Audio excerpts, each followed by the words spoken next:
on, come on, come on, come on, come on, come on, come on. Let's go, let's go, let's go. Traffic Avenue, the show for me and you. Mondays to Fridays, ooh, the Traffic Avenue. Traffic Avenue, the show for me and you. Mondays to Fridays, ooh, the Traffic Avenue. Flex. Buckle up and join the best. Let's see, relieve your stress. So yes, let the music soothe your soul and keep it going just to refresh. Buckle and enjoy the ride from 2 to the half of the 5. Mondays to Fridays happening live. Where we gon' have a ball, you can text your guys. Let me tell you what you really gotta do. You can count on us, we come through. We got everything you need, that's true. Are you ready for the Traffic Avenue? Let me tell you what you really gotta do. You can count on us, we come through. We got everything you need, that's true. An applause for the Traffic Avenue. Traffic Avenue, the show for me and you. Mondays to Fridays, ooh, the Traffic Avenue. Traffic Avenue, the show for me and you. Mondays to Fridays, ooh, Traffic Avenue, oh yeah.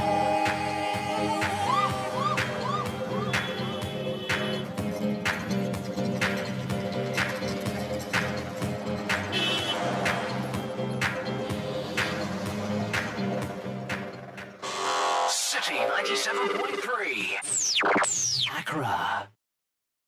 Eyewitness News. Be there as it happens. City News.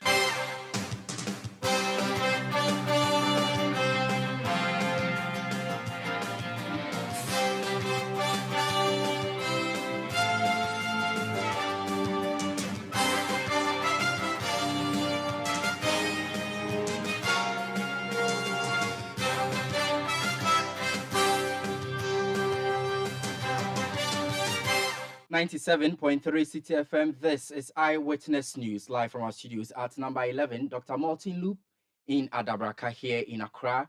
With me, Ni Latte. This evening, I'm here with Nashika Caesar. And coming up in the next 90 minutes. The issues that have lately occurred regarding photo album that had caused some amount of difficulties. The party has decided that there will be no issue of photo album across any center tomorrow. We want to stick with our principal, primary, fundamental, document that has to do with the delegate list, and that delegate list is available across all the voting centers.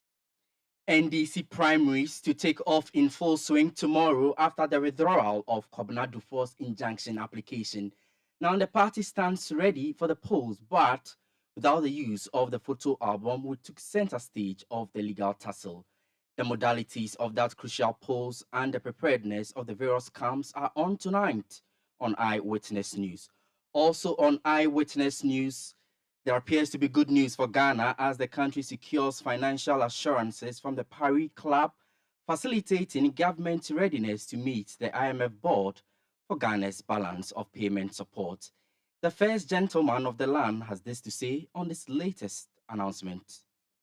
The Paris Club met today in Paris at a meeting forming the creditor committee co-chaired by China, and it has okayed and approved the Ghana request. Stay with 97.3 City FM for more on these and other stories on Eyewitness News. Later in business. Economist expresses optimism that Ghana securing financing assurances from the Paris Club will quicken plans at acquiring the IMF bailout. That's in the next 15 minutes with Nashika Caesar of the City Business Desk. Eyewitness News is live across the country, not only in Accra, but in the Western region on Premier 100.5 FM in Takoradi Beach, 105.5 FM in Takoradi, and Sky Power 93.5 FM also in Takoradi. If you are listening to us in the Bono region, this is Greener 95.9 FM in Sunyani, Orange 107.9 FM in Kumasi in the Shanti region. If you are listening to us In the eastern region, your dial is right, 90.1 FM in Somanya. Volta region, this is Holy, 98.5 FM in Aplau, Dasuma, 99.1 FM in Yendi. In the northern region, Word, 88.3 FM in Zwarungu in the upper east region, and Boogie Radio, 88.6 FM in Wam in the upper west region. The show is also live on Facebook on City 97.3 FM and also on YouTube on CityTube. Eyewitness News is interactive. Tell us what you make of the stories we are bringing you. Share your views and thoughts via WhatsApp on 0549 986 996. 0549 986 996. This is Eyewitness News on City 97.3 FM. My name is Ni Lati here tonight with Nashika Caesar. Our first story has to do with that big one tomorrow, the NDC presidential and parliamentary elections. Now, first give us that story. Right now, the National Democratic Congress (NDC) says its presidential and parliamentary primaries will take place on Saturday, May 13, 2023, as scheduled. The party has stressed that the presidential primaries will be held in 275 constituencies, while the parliamentary primaries are done in 259 constituencies. Speaking at a press conference at the NDC party headquarters in Accra, the General Secretary of the National Democratic Congress, Fifi Kweti, says the elections will happen at 420 centers across the country. The issues that have lately occurred regarding photo album that had caused some amount of difficulties, the party has decided that there will be no issue of photo album across any center tomorrow. We want to stick with our principal, primary, fundamental, document that has to do with the delegate list, and that delegate list is available across all the voting centers and will be the principal means by which the elections will be conducted tomorrow.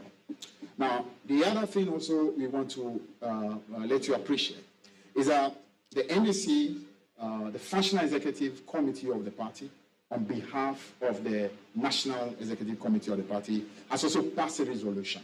And that resolution is to the effect that if for any reason, the Electoral Commission is unable to be present tomorrow to supervise these elections, the Elections Directorate of the NDC will take full charge of that election tomorrow. So that is an important announcement that we want to get out there. That resolution has been passed by the NDC at the Functional Executive Committee level on behalf of the party. That if for any reason, the Electoral Commission is unable to be present tomorrow to conduct these primaries, we would ensure that the election directorate of the party across all levels will be in charge of making sure that these primaries are done. So, ladies and gentlemen, let me give you, in terms of a little breakdown, in terms of the number of aspirants. Of course, I mean, for the presidential, I need not say because it's already pretty much known. We have three aspirants, three candidates that are aspiring. Number one on the ballot, the former president, His Excellency John Dramani Mahama. Number two on the ballot is former mayor, Kumasi Mayor, Mr. Kojo Bonsu. He's number two on the ballot. And number three on the ballot, former governor of the Central Bank, former Minister for Finance, Honorable Dr. Dufour, will be, these are the three presidential aspirants. They will be locking horns tomorrow in order for us to be able to come up with the winner, who will then become the flag bearer of the party come December 7, 2024. Now, in terms of the number of aspirants for the upcoming parliamentary primaries, we are looking at, in terms of regional breakdown, as I mentioned, the total number is 739. In terms of the regional breakdown, we have in Upper East, we have 49 in all. 46 are going to taking part in the primaries tomorrow, 3 unopposed. In the Northern region, we have 57 in all. 53 are going to take part in the primaries tomorrow, 4 unopposed. In the Shanti region, we have 107 in all. Out of the 107, 7 going unopposed. Therefore, we are having 100 aspirants who will be taking part in the parliamentary primaries in Ashanti region. In the Greater Accra, 117 in all. 114 will be taking part in the primaries tomorrow, 3 unopposed. In the Volta region, 75 in all, 2 unopposed, and 73 will be taking part in the primaries tomorrow. In the OT region, 34 in all, no unopposed. In the Western North, 15 in all, 11 taking part in the primaries tomorrow, 4 going unopposed. In the Bono region, 20 in all, 16 taking part in the primaries, 4 unopposed. In the Northeast, 22 in all, no unopposed. So we are having 22 in Northeast taking part in the primaries tomorrow. In the Western region, 29 in all, 4 unopposed. Therefore, 25 will be taking part in the primaries tomorrow. In the Eastern region, 70 in all, 63 going for the primaries tomorrow. Therefore, we have 7 unopposed. In the Savannah region, 17 in all, 16 taking part in the primaries, 1 unopposed. In the Ahafo region, we have 7 in all, 6 taking part in the primaries, 1 unopposed. In the Upper West region, we have 30 in all 30 are taking part in the primaries tomorrow. In the Central region, we have 53 aspirants in all, 47 are taking part in the primaries tomorrow, 6 unopposed. And finally, in the Bono East region, we have 37 in all, 36 in the primaries tomorrow, and 1 going unopposed. So, ladies and gentlemen, this, in a nutshell, is simply a catalog of what it is that you should be expecting tomorrow. So what we've done is to simply walk through to give you the preparation that we've done so far and what it is it's looking in terms of tomorrow. I can assure you that all the logistical preparations have been done for the ballot materials to be able to reach all those voting centers in order for us to be able to begin. Fifi Kweti is the General Secretary of the National Democratic Congress, NDC. Now let's listen to the chairman of that party, Johnson Esidu Nketia, who also spoke at the press conference. We have the presidential and parliamentary primaries tomorrow. The presidential primaries are going to take place in 275 constituencies. There's only one constituency where there will be no presidential primaries. That's the Mencia South constituency. But other in case at any point the Electoral Commission feels unable to proceed with the contract that we have signed with them, then we should proceed with our internal party structures to conduct the elections. That is it. Our preference is for them to discharge on the obligations they have undertaken to do. But if they fail, then we will resort to other means of getting our candidates elected tomorrow. And when I say tomorrow, tomorrow is 13th of May, 2023. When we had this legal challenge, we were informed by the Commission that because of the legal challenge, they were unable to proceed. We accepted it and said that we are going to deal with all the legal challenges. We have since dealt with the legal challenges. And all the obligations and the timelines, the only thing that stood to be affected by this delay is the evacuation and transportation of electoral materials. We have met them after the court issues, and we have assured each other that wherever they run into difficulties about the transportation of electoral material, we are available to deploy our emergency response teams to help them to proceed to do that. So far, they have not given us cause to worry that they are unable to distribute the election material. And so we are looking forward to them to perform their obligations under the agreement we have entered with them. For the sake of emphasis, there are two separate elections that are going to take place, even though they are using the same delegate list.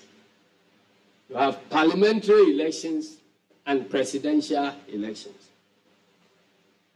The presidential elections, as has been explained to you, are taking place in all constituencies except Manshia South. And there will be one center here at the headquarters where all our foreign delegates will cast their vote, plus members of the Council of Elders and other people who have special assignments here to cast their votes. We have made those arrangements. And so there will be, in effect, 276 polling, like constituencies. There are other constituencies that have challenges with transportation, road network, and other things.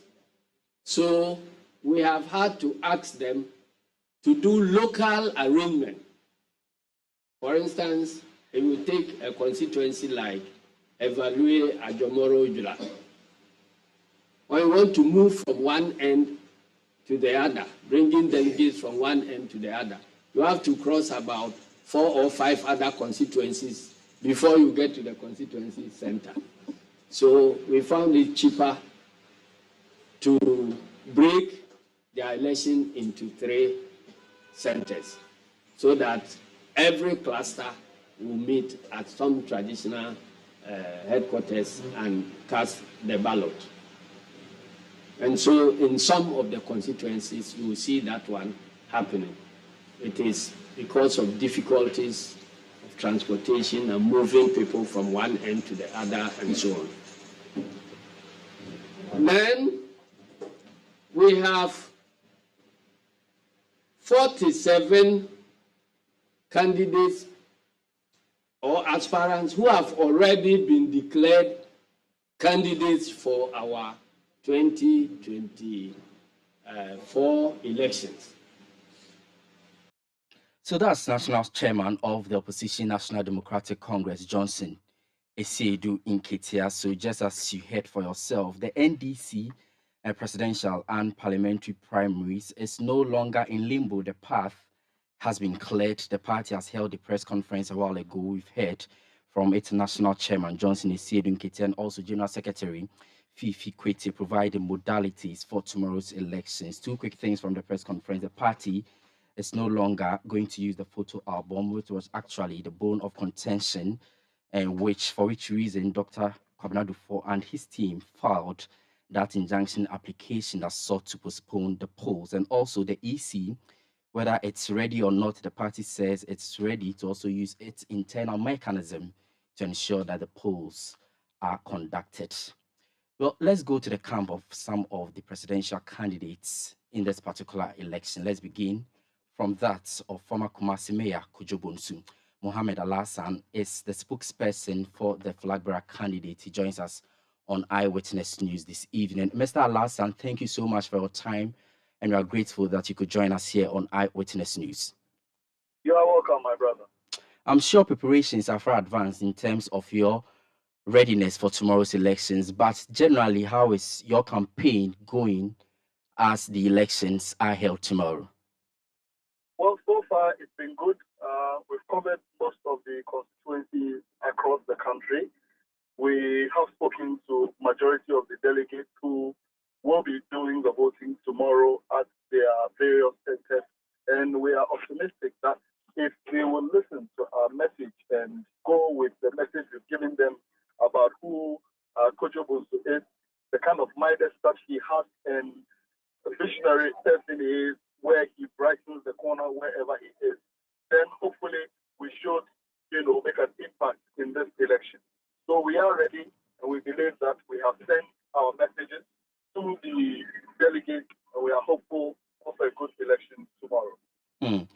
So, in your engagement with these delegates you talk about, what is the message that you are putting across? For which reason you want them to listen and then give you the nod in tomorrow's election? If you're able to speak to us on that. Well, the message has been to, rebrand the NDC to make it the most attractive party in Ghana.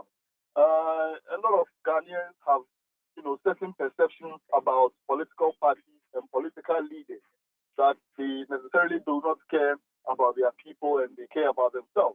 And that's the kind of message we are sending to the delegates that Kojo Bonsu is bringing this new representation in the NDC by making it the most attractive party in Ghana.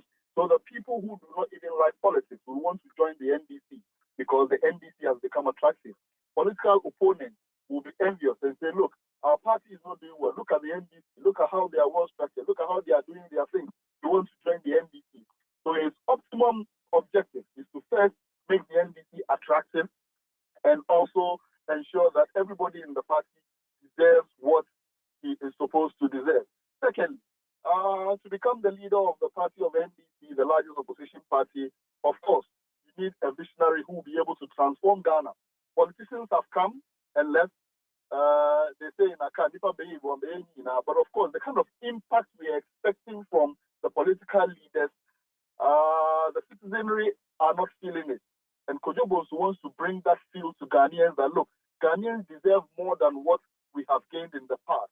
So he wants to give that opportunity to Ghanaians, serve and ensure that every resource of Ghana is well managed so that all the citizenry will enjoy the fruits of their labor. Like I said earlier, he is somebody who always wants to see that people are developing, and where he is, he brightens the corner. From his days in football, where we first got to know him, nationwide, football, first person to bring Adidas international kit sponsorship to the Black Stars, not only in Ghana, but the whole of West Africa. He was the first person to do that. It was his personal ambition. He did it for Ghana and West Africa. From there, if we have to look at his business acumen, the MD of Agbo magazine, it was then the top magazine in Ghana. It was a media mogul and a very good marketing strategy. When it comes to his public life, first appointment as the National Sports Council board chairman, he changed it to National Sports Authority and said, look, do not do your management like this. You need to always be innovative to make money. Don't always depend on government for money. So now you can rent your facilities for musical shows, for concerts, and earn money yourself, not always waiting for the Ministry of Youth and Sports to bring you money. He brought that transformation as the National Sports Authority. He changed it from council to authority. He then moved to Goyle. We all know how Goyle has transformed. He and his team together, they brought the idea that let's rebrand this. It is our own. Why do we leave the multinationals to do the shells, the totals? They come, they do their, OMP so beautiful that even Ghanaians don't want to patronize our own. He did the rebranding, and now Goyle is number one. From there, he went to Kumasi as mayor, and we've seen the kind of things he brought there. He did the Rashid Park, he built several hospitals, several schools. He brought transformation. He was doing regular cleaning of the market at dawn. In the morning when you wake up, the city is clean. This is the kind of person you need to become a leader of a political party and transform the fortune of a nation. That is why the Kojo Bonsu team is optimistic that if the delegates will listen to our message and they take it in good faith, then we are their best choice of transforming the NDC, making it the most attractive party in Ghana, and also making Ghana a better place for all Ghanaians. That's actually a tall list you mentioned there, but have these delegates you have been speaking to been buying into your message? Have you received that buy-in? What has the reception of the delegates been generally, for which reason you are banking your hopes on? Well, from the reaction, you can't tell what is in the mind of every delegate that we meet, but from their reaction and from their response, it looks like they are buying in what we are saying. When we deliver our message, we tell them that this is not, a campaign of acrimony or a campaign of condemning somebody. It's a campaign of ideas, a campaign of selling our story, a campaign of how we want the NDC to be the most attractive, a campaign of how we want to transform Ghana, a campaign of where we want each and every delegate to be part of decision making. The idea of Kojo Bonsu is the bottom-up approach. It is not always that the people at the top, the executive will decide and then bring down the decisions to the downtrodden grassroots. We will involve them in the decision making. If there's a policy, we share the policy with them. Look, this is what we want to do.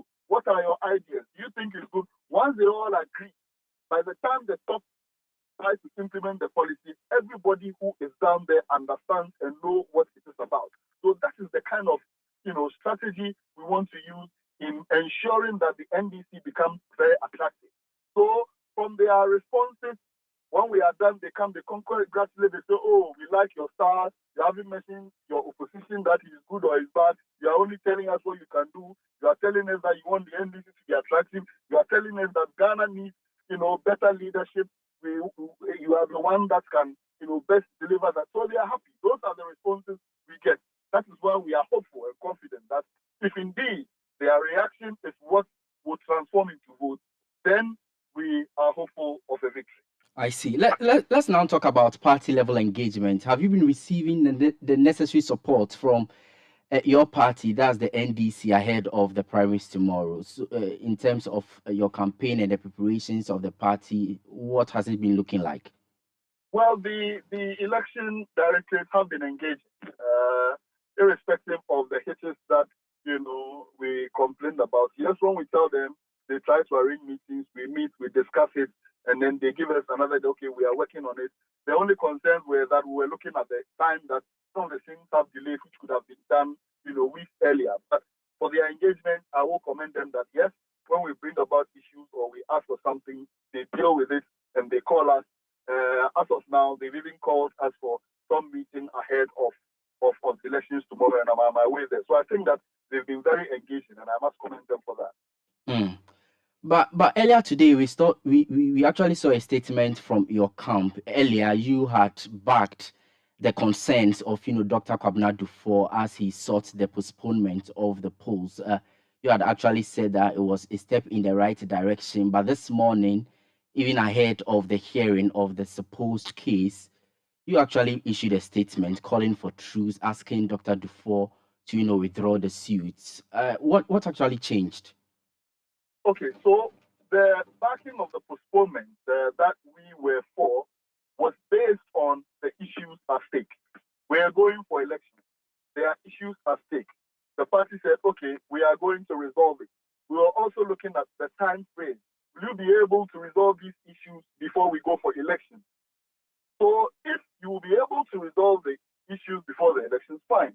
But if you cannot resolve the issue before the election, and other parties or candidates will still have issues and say, oh, you haven't resolved the issue, I'm going to vote, then postpone the election.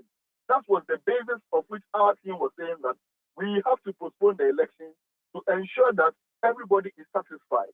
Nonetheless, we realized that when senior Dr. Kwabena Dufour, initially sent, a letter to them indicating the discrepancies and then followed up with the court case, we were not too happy with the court case. We thought that we were going to follow, the engagement and see how it will go, because this is an internal matter. Once you bring the court case, it's going to drag and bring a whole lot of issues. And we also realized that the party chairman, Justin Asiedun Ketia, came out to say that he wants to meet the Dufour team and discuss. And then the Council of Elders also came that, look, we want to meet you. So you realize that the entire party leadership wanted to engage and solve the problem.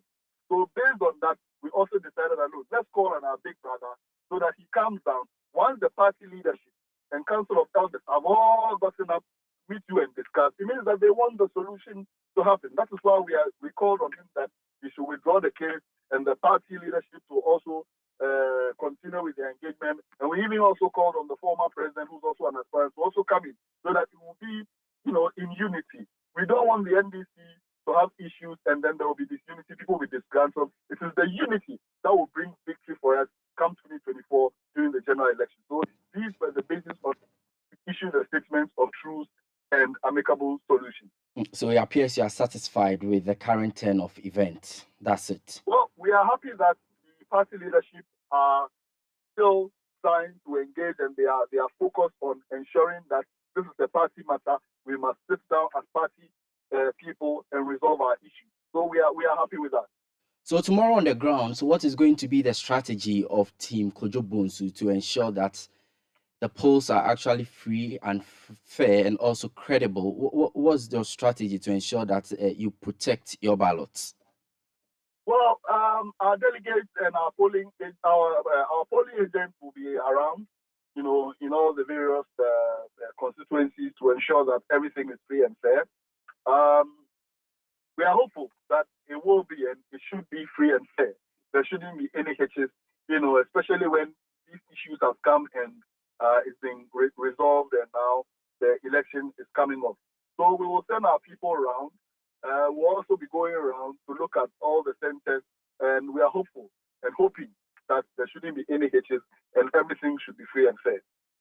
Well, we have about less than 12 hours to the start of the polls tomorrow. What would you say to those who think that, well, Kojo Bonsu is actually not a force to reckon with? The race has already been decided and John Dramani Mahama will be victorious in the polls. Do you have any message so that delegates can actually have a change of mind? Yes, the message I have for delegates, like I indicated earlier, is that they should look at the man Kojo Bonsu from his private life to his public life. Wherever he has been, is ensured that there's a change and a positive change that will impact the life of the people and ensure that everybody is happy. Now, this is the man who wants the NDC to change from the way it is. What I will ask the delegates is that, are they happy with the status quo, the way the NDC is? If they think that they are happy, then they should choose another person.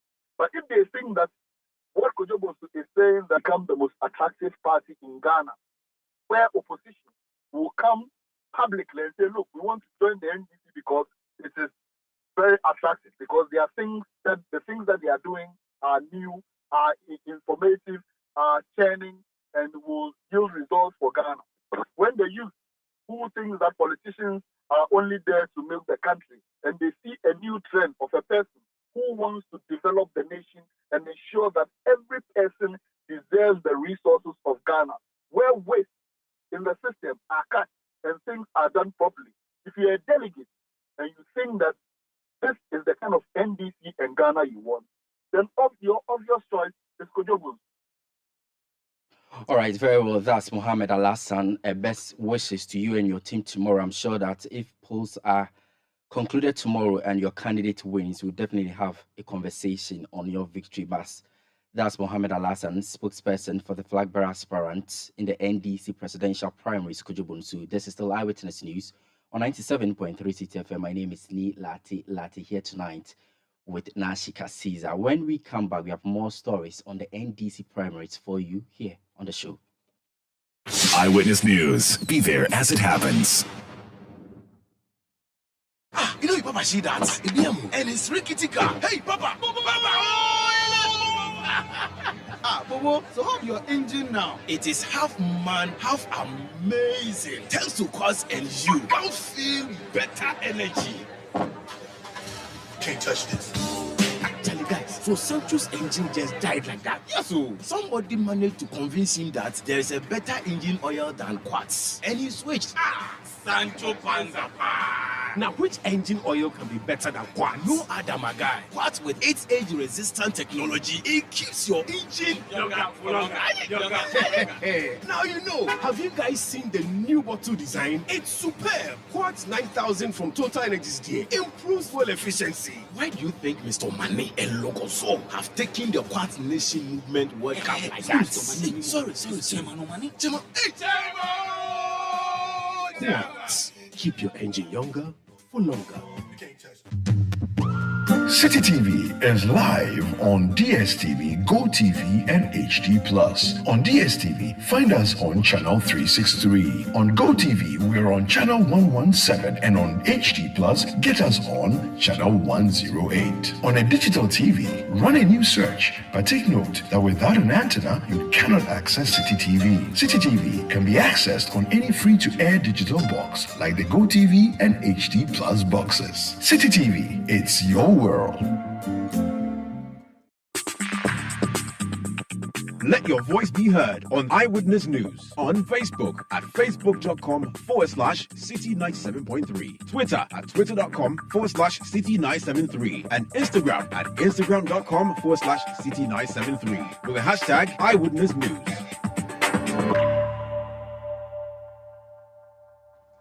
.3 City FM. This is still Eyewitness News live from our studios at number 11, Dr. Martin Loop in Adabraka here in Accra. We are also live across the country online on citynewsroom.com and also Facebook City 97.3 FM and CityTube on YouTube. We are still gauging the mood for the NDC presidential and parliamentary primaries, which actually comes off tomorrow across all 275 constituencies in the country. We've heard from the camp of Kojo Bonsu, who is former mayor of the Kumasi Metropolitan Assembly. Let's take you to another camp, the camp of former President John Dramani Mahama. Spokesperson for that campaign team is Beatrice Annan. She joins us via telephone this evening. Good evening to you, Beatrice. Thank you for joining us on Eyewitness News. I'm sure you are still preparing for the big one tomorrow. Good evening to you and good evening to our cherished listeners. Yes, we are preparing for tomorrow. We are in Bolibamboy as I speak to you, which is the 276th constituency for us to have visited on this campaign. From our part, everything is set and ready for endorsement. And I want to use this medium to thank every NDC member and delegate for the warm welcome, the support, the show of love, and the shared commitment towards Victory 2024. Having visited all 275 constituencies, plus the Guan constituency, making it 276, we are confident that the delegates of the NDC understand the assignment for tomorrow. We are confident that they can read the mood of the country. We are confident that they understand the economic mess that we find ourselves in, the unprecedented mess. And tomorrow will be the beginning of the journey to rescue the nation Ghana. And on our part, we are grateful to the people of Ghana, because I should also say that everywhere we went, although we intended to meet the NDC delegates, we had a number of non-partisan people showing support, urging us to work hard to rescue power come 2024. And I can tell you that the spirit in the campaign team, and for that matter, our candidate, is high.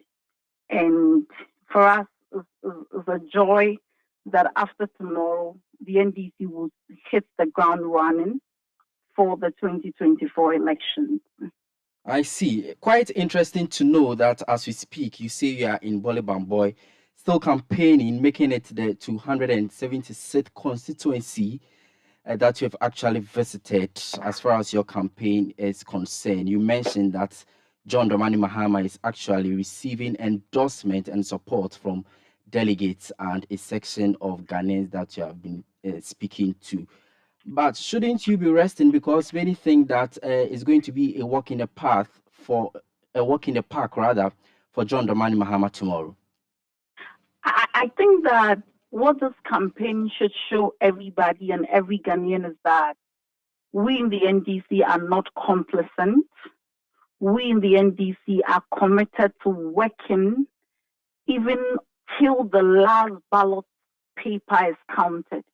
And so much as we recognize that this is no contest, much as we expect a 99.9% victory tomorrow, for us it was an opportunity to re-energize the base, to listen to some of the concerns of various constituencies, to also present our 2024 flag bearer to the delegates to say that the election of 2024 will be won at every polling station.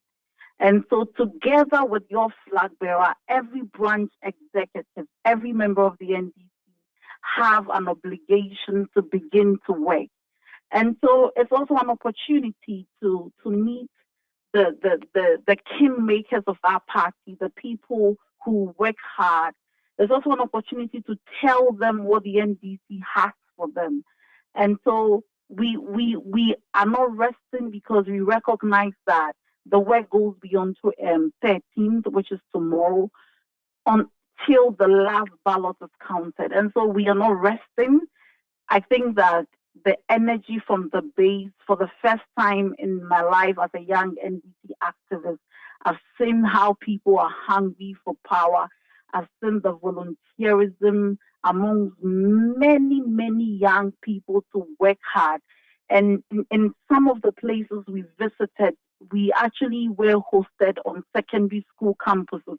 And if you see the enthusiasm of first-time voters, the young people, the many teeming young people of this country, I can tell you that for us, it goes beyond internal election, even onto the general election. So we are not complacent at all. The NDC recognizes that the MPP do not play by the rules. They haven't been fair in time past, and we will work ourselves out for this nation to get the right things or get to be doing the right things, because we are not in a good place as a country. And for us, as the next government, we cannot be seen to be resting. I see. But you mentioned 99.9% victory for John Dramani Mahama. Are you being realistic or overly ambitious?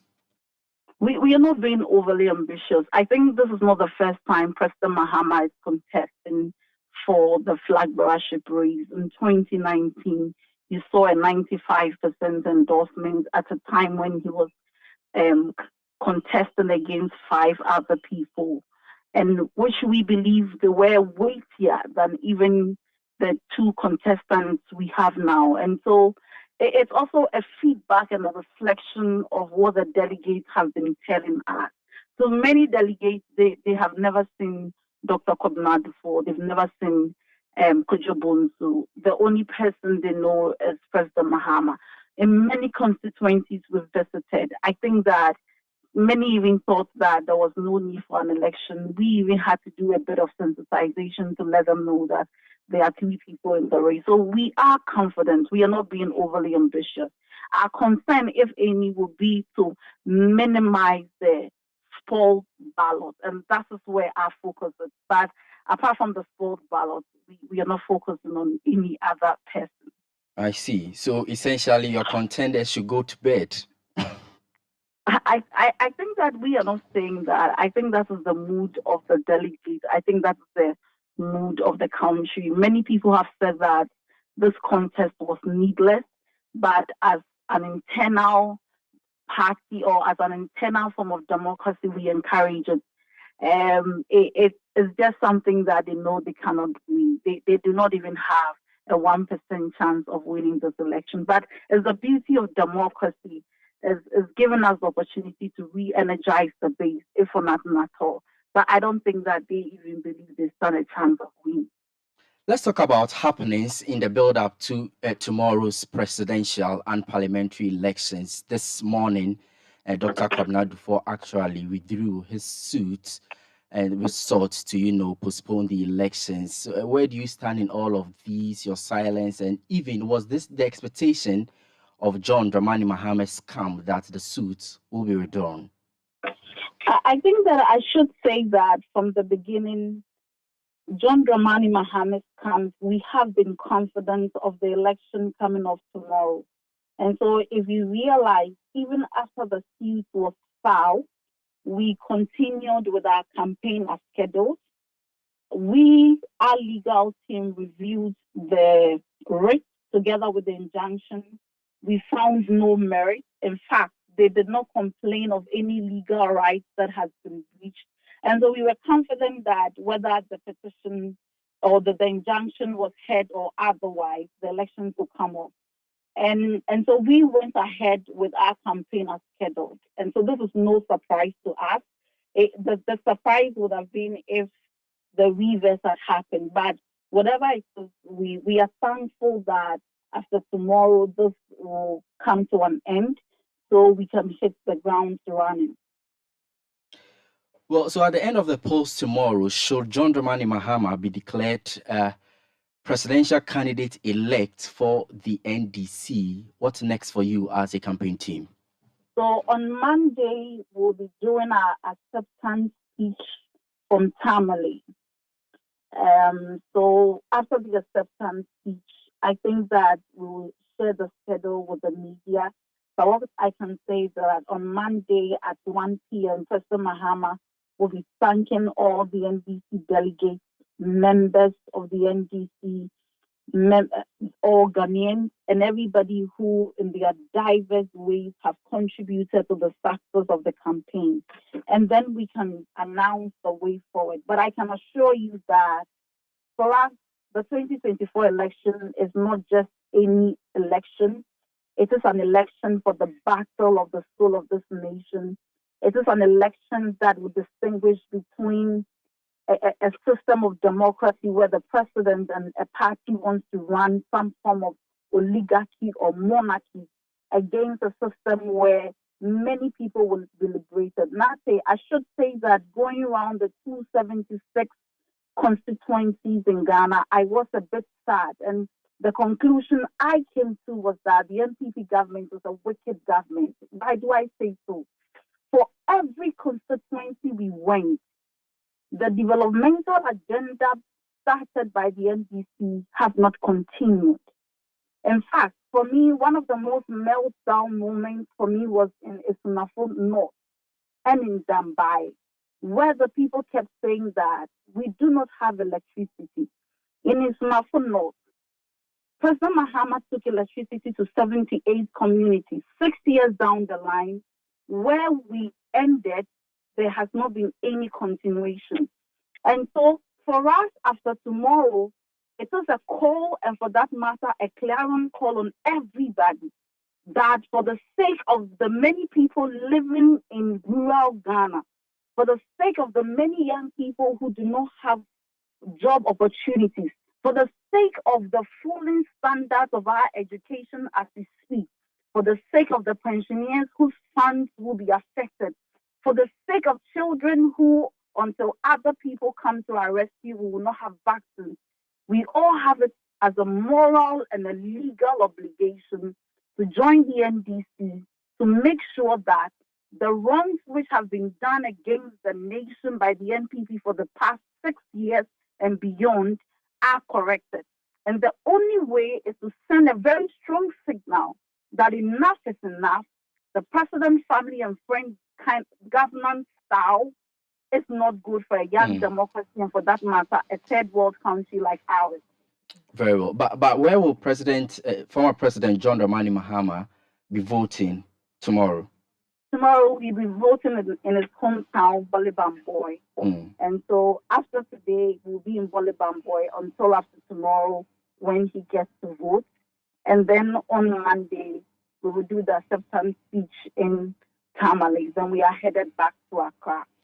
Very well, Beatrice Annan, many thanks for joining us this evening. I wish you well in tomorrow's election. That spokesperson for former President John Dramani Mahama, the campaign team, ahead of their presidential primaries tomorrow. Tonight on the show, we've been trying to touch base with all three presidential candidate camps as far as the NDC primaries is concerned. But as we speak, our efforts to reach the camp of former finance minister and governor of the Bank of Ghana, Dr. Dufour, has not been successful. As and when we get a rep from his camp, we'll bring that interview to you here on Eyewitness News on 97.3 City FM. We stay one longer on the NDC primaries. Right, Nina, the campaign team of former Finance Minister Dr. Dufour has explained that a decision to withdraw its suit against the upcoming primaries was as a result of assurances by the Council of Elders of the party that his concerns will be addressed. The team says Dr. Dufour is, however, still committed to making sure the NDC goes into the primaries with a credible voters register. Spokesperson for Dr. Dufour, Antonio Edemasinho, in an interview with City News, said a meeting is ongoing between the NDC and Dr. Dufour to address these concerns. Since the suit was filed, several stakeholders have engaged Dr. Dufour. And an assurance was given that today some council of elders of the party will engage him to be able to resolve the issues or concerns about the photo album amicably. So based on that meeting and assurances, Dr. Dufour decided to withdraw the case so that we can resolve the issue in-house. But he's committed, and I must state that he's still committed to ensuring that the NDC goes into an election with a credible photo album. We should ask ourselves, if you've written a letter to the party on 17th of April, there was no response. You've written a letter to the party on the 2nd of May, there was no response. You've written a letter again on the 8th of May, there's no response. What do we have to do? And you have an election on 13th. His action is the one that has necessitated this particular call. So it's very legitimate. He's exhausted the internal structures of the party. That failed. Somebody slept on his or her work, and that's why he took the decision. Antonio Edema Sr. is the spokesperson for the flag-bearer aspirant, Dr. Kwabena Dufour. 97.3 City FM, this is Eyewitness News coming to you live from our studios at number 11, Dr. Martin Loop in Adabraka here in Accra. We are not done with the NDC. Why not join us tomorrow here on City FM and City TV for our coverage, special and comprehensive one, of course. We will be live on radio 97.3 FM and also live on TV. We'll also be live online on citynewsroom.com, on all our social media platforms from 9 a.m. tomorrow for our comprehensive and independent coverage of the NDC presidential and parliamentary elections. Now to some other stories. The minority in parliament is asking the government to take urgent steps in dealing with the increasing rate of drowning in the country. The group says the government must commit more resources to building classrooms and educational infrastructure in underdeserved communities to ensure equity, inclusiveness, and easy access to education. This comes after 9 pupils drowned at Botiano Fana when a boat they were on board capsized. The ranking member on the Education Committee of Parliament, Peter Notukutoi, spoke to City News on the matter. A few days ago, we lost a young teacher in the Oti region as a result of this boat disaster. Some happened in the Senate East constituency all this year, and I think it is becoming too many. And there's a need for us to take proactive steps, especially by those authorities concerned, to make sure that especially our school children who have to travel on water to school be provided with the necessary gadgets that they will need as they ferry to their schools so that they can also have a quality education. And what is also important at this time is to make sure that schools are very close to them. At least if you look at the community and they can have a school, nothing should stop government from establishing a basic school for them in that area. And I think this can also reduce or eliminate the risk that our children and the teachers are facing while going to school and having to cross water bodies before they can learn. I think it is becoming too many. When we come back to Parliament at the end of the month, we will make a very strong case through a statement on this matter so that both majority and the minority, we can, with one voice, talk to government to look into this as quickly as possible. That was the ranking member on the Education Committee of Parliament, Peter Notukutoi. Now, the Greater Accra Regional Minister, Henry Korti, is urging the 2 municipal assemblies, that's the Wejagbawe and the South municipalities, to put measures in place to ensure the safety of people of Fana. This, he believes, is one of the ways of curbing another calamity. He again urged parents in these communities to ensure that their children are protected before using the history on the interim accompany of their children to and from school. The regional minister made this known after he paid a visit to the affected families. Now, students of the Tamale universities are appealing to the management of the school to urgently address concerns of their striking lecturers. The students lament that the strike will compel them to stay on campus beyond the expected schedule. This, they say, will put a financial burden on them.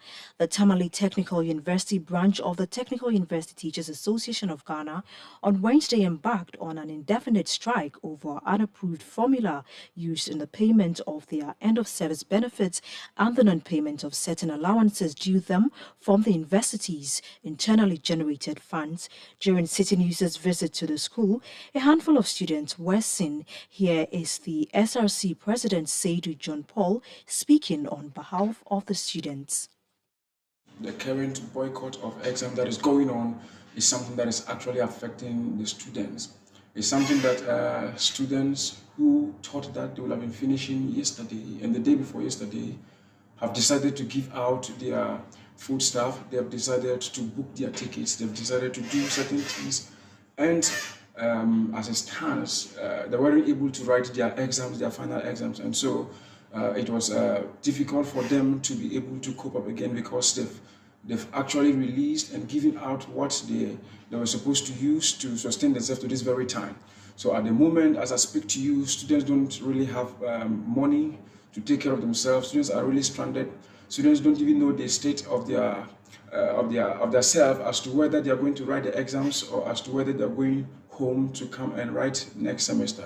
So as we speak right now, this is still the issue that is still arising on campus right now. Appeal to the management, I want to appeal to TUTAC to kindly come together to solve this particular problem.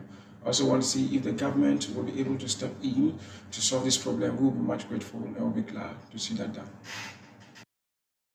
That was the SRC president of the Tamale Technical University, Seydou John Paul. Eyewitness News. Be there as it happens.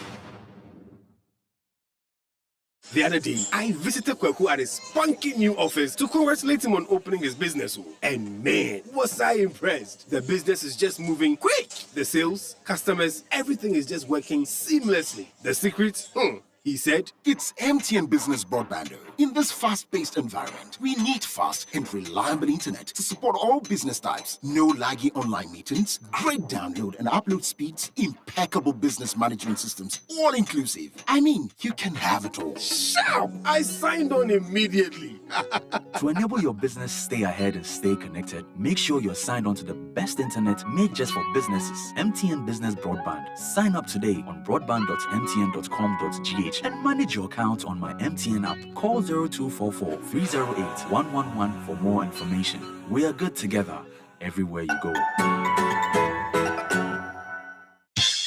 Insightful, intriguing, intelligent, and informative. The City Breakfast Show offers an attractive alternative to the noisy mishmash of morning radio. Tune in to the City Breakfast Show for passionate discussions on issues that matter and enjoy interviews where duty bearers and decision makers have their feet held to the fire. The City Breakfast Show airs from 6:30 a.m. to 10 a.m. every Monday to Friday on 97.3 City FM. Eyewitness News. Be there as it happens. Get the details. Every significant financial transaction, every market movement, and all the policies that affect your business. City Business News. Be informed. Time now for City Business News on Eyewitness News, powered by citybusinessnews.com. My name is Nashika Caesar. Let's settle for the details. Now, an economist at GCB Capital Limited, Courage Boti, has indicated that the assurance from the Paris Club following the establishment of the Official Creditor Committee for Ghana could quicken efforts at securing an IMF bailout. He maintains that Ghana's timeline of May is still feasible as he expresses his hopefulness for the first tranche to be released to support the recovery of the economy. Here is economist Courage Boti speaking on the issue. With this assurance secured now, Ghana has fulfilled every prior action needed for board approval. And I'm looking up to the updated meeting schedules for the IMF board for next week. And it should likely conclude Ghana along the way.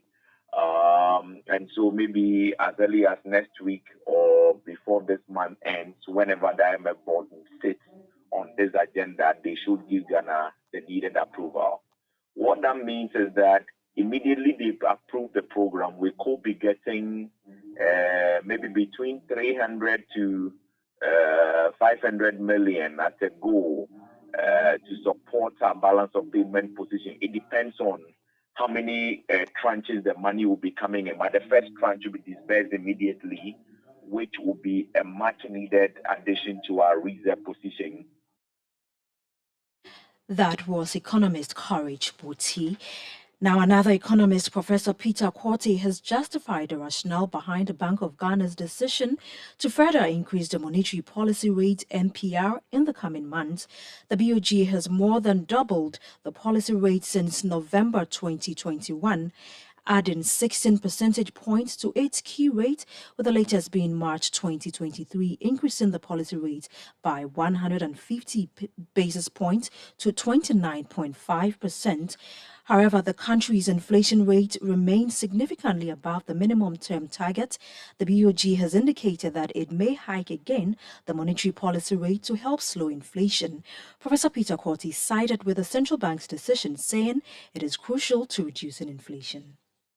When the policy rate goes up, it affects many of the rates, the lending rates, etc. And that affects the real sector, which has to borrow at a much higher cost. But I believe the Bank of Ghana, in taking the decision, there are many factors. If there's excess liquidity, there's too much money in the system, and it doesn't move that excess liquidity, it can't be inflationary. And the same businesses we are discussing would also not like to see higher rates of inflation. I am very certain that the Bank of Ghana would always look at the exchange rate, look at the rate of inflation and inflation expectations in adjusting the policy rate, either upwards, downwards, or maintaining it. Yeah, the bank will do so, but it depends on looking at the parameters involved in either adjusting, required to adjust the policy rate. But if there is a need to do so, if there's too much liquidity in the system, it has to be more. Otherwise, it will be inflationary, and the consequences can be more severe than not doing anything at all. You heard Professor Peter Quartey, who is an economist. Moving on, City FM and City TV's collaboration on the banking sector performance analysis is being expanded, with partners ready to expose consumers and investors to critical financial information. A number of banks have posted considerable losses for the fiscal year ending 2022 as part of the government's restructuring of its own and foreign debt. Together with FinCap Securities, an innovative investment banking and securities trading firm, and Phoenix Skills Hub, a data analytics company, City FM and City TV have been analyzing the results to provide insights into the financial health of these banks, with a focus on profitability trends and their effect on impairment. Salasi Kofi Edu, a banking and financial analyst with FinCap Securities, has been previewing the next phase of the partnership. I think there are a lot that the team is considering. We have things set down like interrogating their loan books to see which sectors they lend to the most, so that we can tell the general populace businesses as well to know that, okay, you are in the mining inquiry. This bank gives small loans when it comes to that sector, so that you know which banks will serve your needs. So we want it to be very customer centric. So as an individual, which banks give more individual loans? Yeah, so that you are able to know where to go. Yeah, so we are looking at coming up with all this. We also want to look at banks that give a lot of interest income to depositors. So if you take your money to the bank, which bank is likely to give you the highest return on your savings account or your call account or your time deposit? So we'll be able to analyze to tell you that, okay, this bank is doing average this bank is doing average that. For us to also to be able to come up with useful insight for the general populace, for businesses to understand the numbers, for investors to understand numbers, so that we are able to interrogate the fact, to see the bigger picture. You hear the banking and financial analyst with FinCap Securities, Salasi Kofi Edu. Now, Phoenix Skills Hub, on its part, says it is positioned to rely on cutting-edge technology and use its expertise in data visualization to give the analysis an additional context. Let's hear from Bernard Obenboatin, who is a founder and lead facilitator at Phoenix Skills Hub.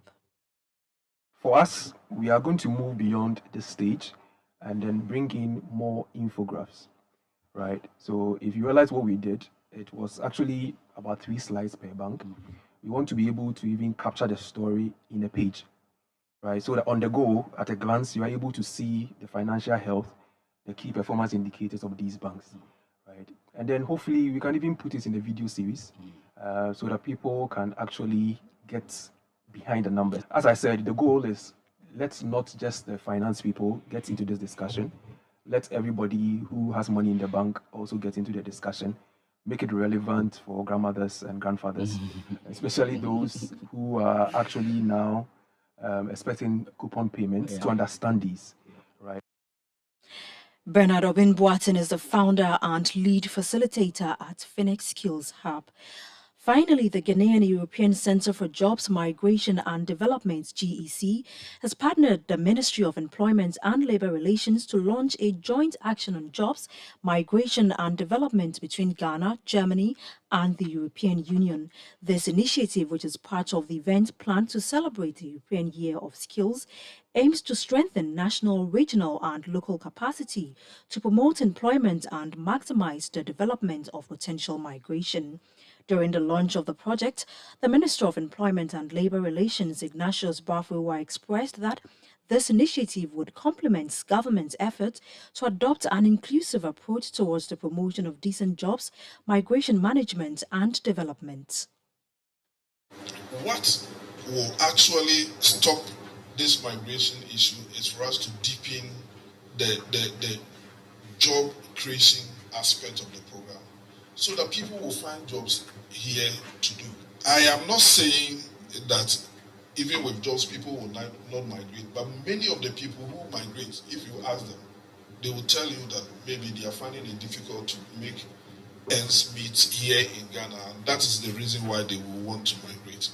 Let me reiterate the issues of sustainability have led to the downscaling, if not collapse. Let me reiterate that sustainability have led to downscaling, if not collapse, of projects and programs when funding ceases or project ends. We need to confront the problem frontally to sustain this laudable project upon its completion or termination. I therefore wish partners will put in place flexible implementation arrangements to address the issues of sustainability.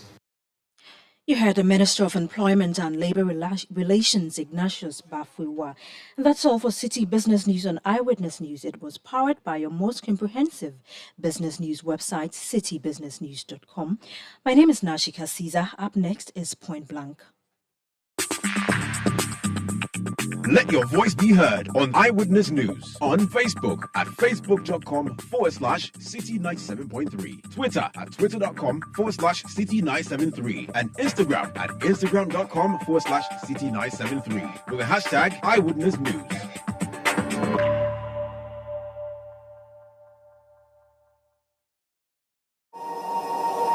Eid Mubarak, breaking the fast. So take what you need fast from Toshiba and Media and Toshiba Eid Mubarak promotion. Assalamu alaikum, assalam. 599 Ghana cedis is for a Toshiba standing fan forever.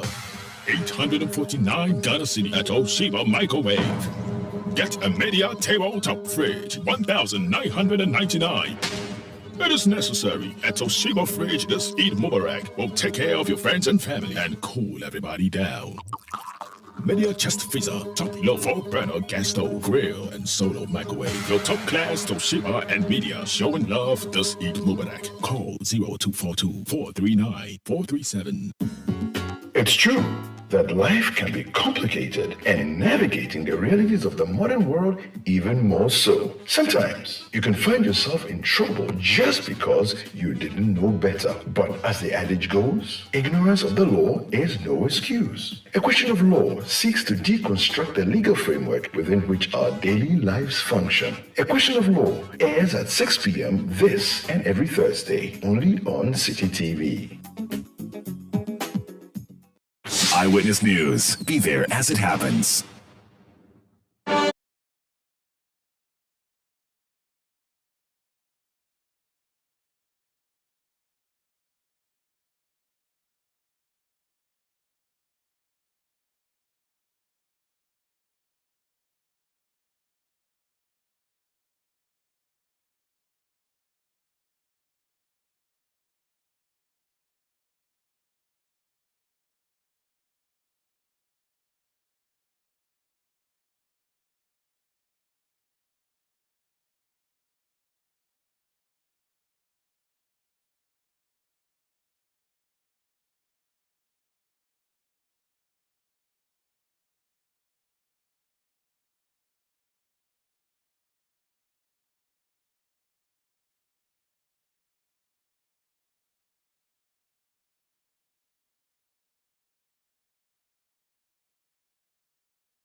This is Eyewitness News. Time now for Point Blank. Today on Point Blank, we are talking about Ghana's readiness to go to the board of the International Monetary Fund. Today, Ghana has secured financing assurances from the Paris Club following the establishment of the official creditor committee co-chaired by China and France. We're picking the thought of an economist. But before that,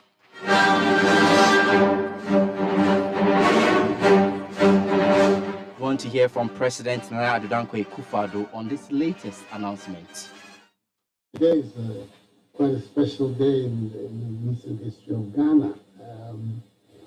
At long last, for our various issues with the IMF, we've today been informed that the last hurdle towards our agreement with the fund has been overcome, which is that the Paris Club. The Paris Club met today in Paris at a meeting forming the creditor committee co-chaired by China, and it has okayed and approved the Ghana request of the IMF, and in fact put very strong words behind the approval. So it's fortuitous that this that you should be here on such a day. I got the news barely, not even 2 hours, about an hour and a half ago. That this good news, and it means that hopefully next Wednesday the board itself will meet and give final approval to the Ghanaian demand. So the sacrifices that the countries had to make this last year, the difficulties that we're going, it may be that at long last we're going to see the beginning of the recovery. Because with the approval of the IMF, we're then in a strong position then to make other arrangements that will help our economy get back into a strong place. So it's, as I say, it's fortuitous that of all the people who should be the first to hear. That's President Nana Addo Dankwa-Akufo-Addo. Let me now bring in Dr. Patrick Esumi, an economist and also a lecturer at the University of Ghana Business School. Good evening to you, Doc. Thank you for joining us on Eyewitness News. Good evening, and good evening to listeners. Thanks for having me. Doc, let's begin from here. This is actually an important step, if you ask me, and we know that the initial step for our IMF, processes was the staff level agreement. Today, we have received that board approval pending, the activities of the Paris Club and also our external creditors. Generally, if you look at all these that we're having today, that President Akufo-Addo is happy about, should we be excited as a country? So just to clarify that, actually, this is not the board approval. Indeed. This is the financing assurances that we needed from our creditors. So as far as going to the IMF is concerned, getting the IMF program approved and started, that was definitely a crucial step, and it was a crucial last step before we go to the IMF. So we get the IMF program. So from that score, I think that it was very important to get that. And it's also been made more important because I think, if you look at what has happened over the last 8 months or so, since we announced that we're going to the IMF, there hasn't been any clear attempt to have an alternative strategy in case we don't get the IMF program, or even beyond it. So on that, the government has banked its hope almost entirely on what we get from the IMF. So from that score, I think it was absolutely important that we cleared that hurdle. I see. Actually, it was out of excitement that I even said the word approval, but that's the financial assurance. Thank you for that quick, clarification, Doc. But typically, when you get this particular financial assurance, what does it look like? What are external creditors going to do? Are we looking at fresh funding or a complete debt cancellation? So essentially, the external creditors are going to now agree to debt restructuring. So the Paris Club as a group has agreed to provide a financing assurance. Now, the government of Ghana has to now negotiate and then come to formal agreements by way of MOUs and then a form of restructuring. Now, the specific details of that restructuring might differ. So we might get some form of debt forgiveness or some delay in payment or maybe some reduction in amount. But that aspect still has to happen. So it definitely doesn't mean they're going to give us new inflows or it has no bearing on inflows. This is really debt that we already have, that we have agreed that they will agree to sit down and sort of restructure and give us a little bit more favorable terms so that our debt levels become sustainable. Then we get the IMF program. I see. So with this financial assurance that we've received and also the formation of the committee, which is actually co-chaired by China and France, does it also mean that we've met all requirements or there are some other steps that we have to fulfill as a country? Essentially, in terms of what is required to take the staff level agreement to the board, that was the last crucial one. That was the last one remaining. So indeed, I think after the statement, there was also a statement from the managing director of the IMF confirming that indeed this is the type of assurance that was needed to take the staff level agreement to the board. So that clears the way. It doesn't mean so there will be parallel processes. So it will go to the board, all right. So there's a broad frame where they have agreed that they are going to do debt restructuring and they are giving the assurance that the IMF needs. But there still has to be specific discussions and agreements. And then, this is mostly the Paris Club members. There are other people that we owe. And then we also have private debtors. But, the part of the statement was also to encourage the private debtors and then other bilateral debtors to give Ghana terms that are no worse than what the Paris Club would give us. So I think this, for instance and purpose, this one was crucial step. Crucial as it may, which also means that our struggles with getting, assurances from the external creditors are over. Are we now able to say that there is a specific date or official date? Are we still looking at May as has been widely speculated, or we should wait for the schedules from the IMF? Yeah, I think it's almost certain that, the agreement will go to the IMF board in May. As at a couple of hours ago when I checked, they haven't really scheduled Ghana. But they have scheduled meetings up to the 22nd or so. But, from the outset, the IMF has made it absolutely clear that they are very keen to support Ghana's program. And you see the IMF boss always speaking positively and encouraging. So at this point that all the hurdles have been cleared and the next action belongs to the IMF, we get the sense that they will definitely get this done by the end of the month. Well, President Nana Addo Dankwa Akufo-Addo is already happy about this particular big announcement. But from where you sit as an economist, what should be the conversation now between the government officials who are leading, the processes at the Bretton Woods institution?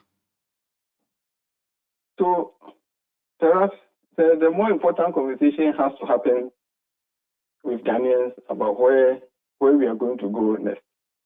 We should not give the impression that once the IMF deal is approved, then it's the end of our pain, the beginning of happiness. No, this is the start of a long and probably more painful road back to recovery for the economy. How painful is this? How painful is this, Doc?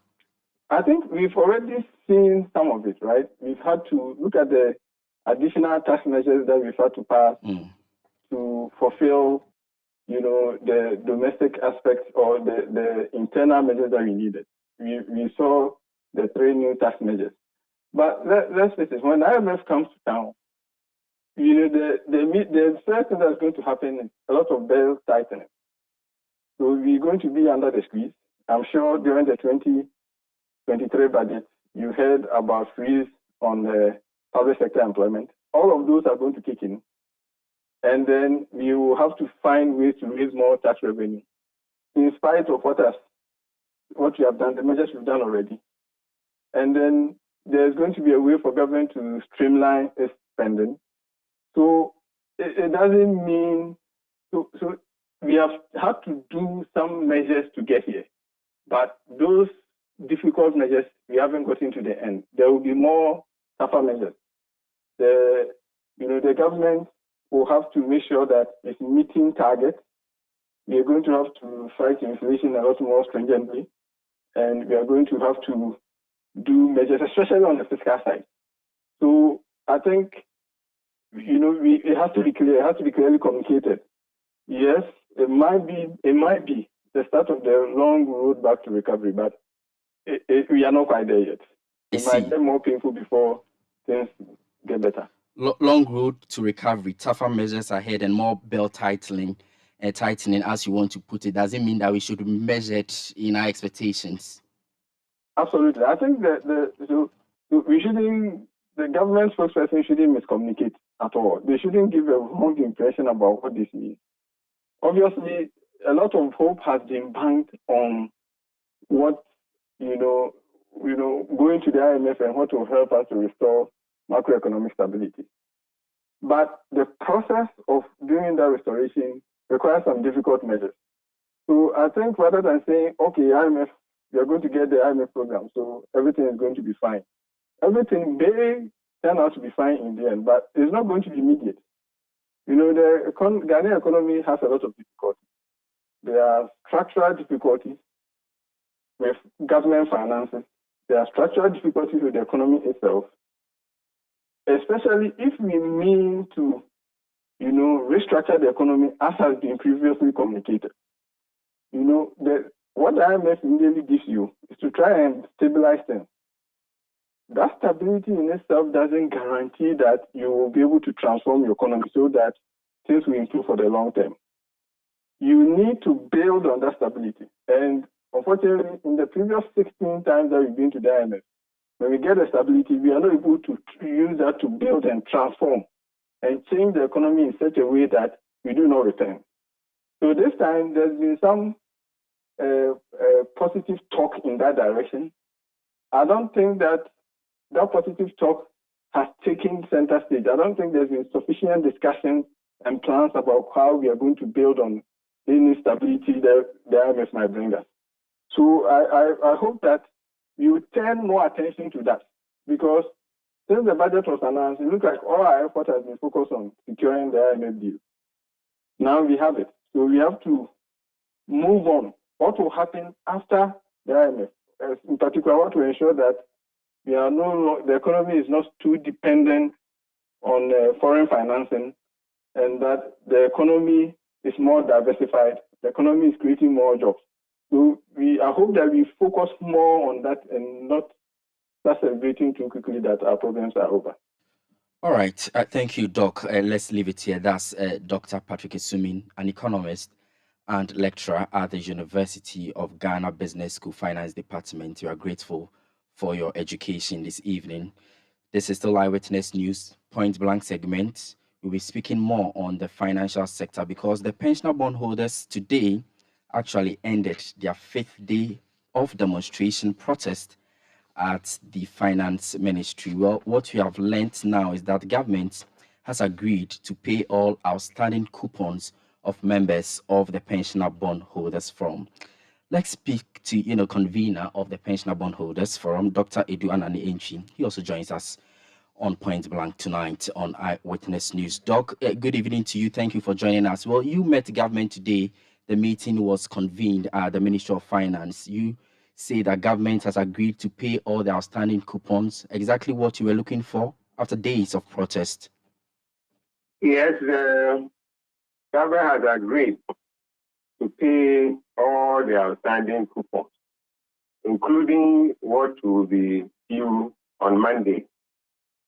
2 or 3 more coupons are due on Monday.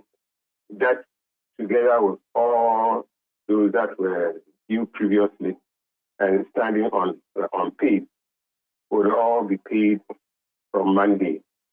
That is what we have been told, the understanding that we have. And therefore, we would have achieved that demand or that request, that objective that we set for ourselves, that all payments that are standing must be made. However, apart from the coupons, there are also three principles that are outstanding. We haven't concluded on that, so that is not going to be paid on Monday, but some proposals have been suggested. We are still looking at how and when to ensure that government pays the three outstanding coupons. So the coupons are the principals, the three principals, yeah. Principals, yes, principals that are due will not be part of the payment on Monday. That we didn't conclude discussion on that, and so next week we would look at that and see what arrangements we will put in place for the return of that capital. This is what we call in finance. What government is paying us now is the return on the capital. Return on the capital. What we have to talk about is the return of the capital. The return of the capital. That we haven't concluded on that.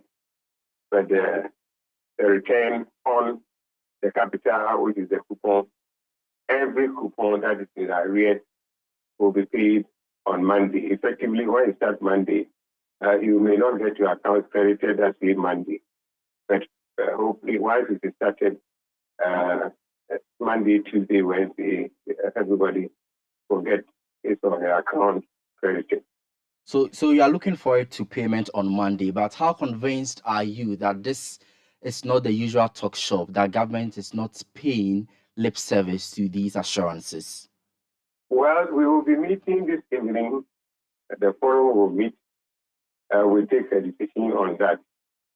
That's what happens when we wait Monday and we don't see it. Of course, it is not for even to take a decision. If a decision will be whether to allow the Monday to come and for us to see if the payments are being made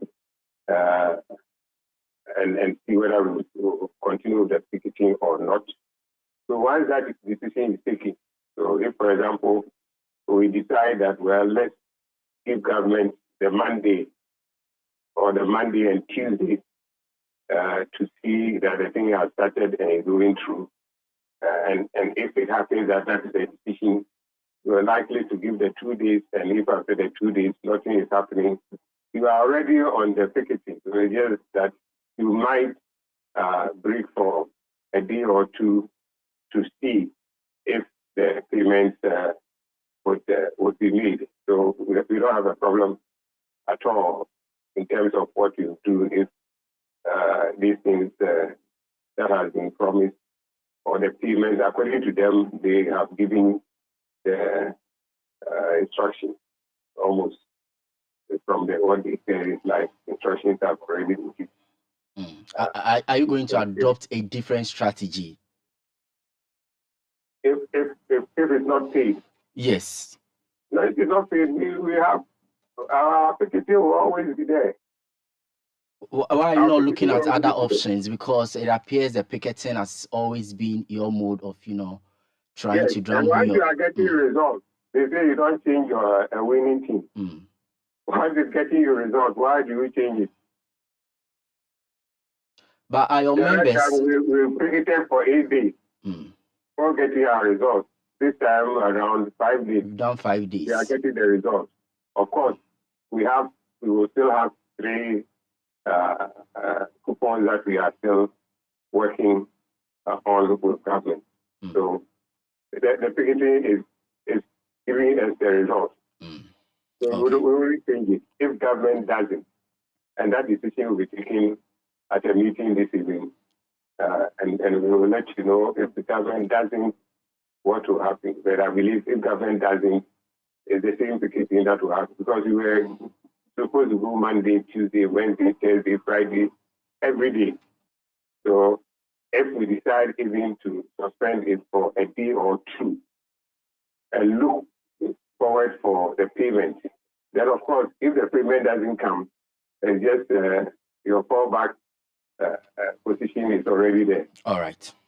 Thank you so much. That's Dr. Eduan and Enchi, convener of the Pensioner Bondholders Forum.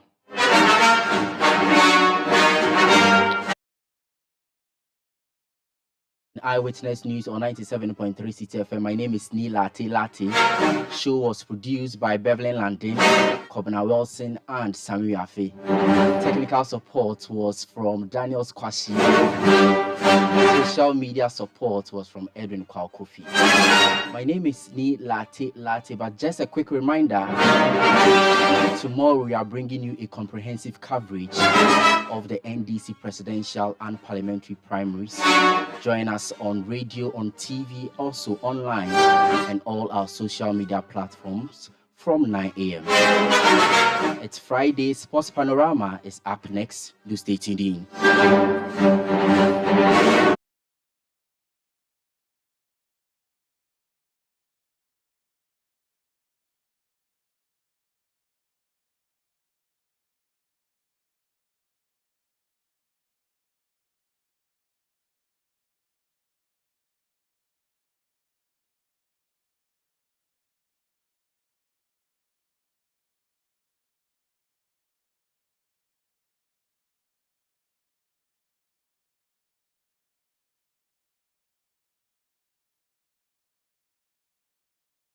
Hotline on 0302-224959 and get interactive on Facebook, City 97.3 FM, and on Twitter at City 9.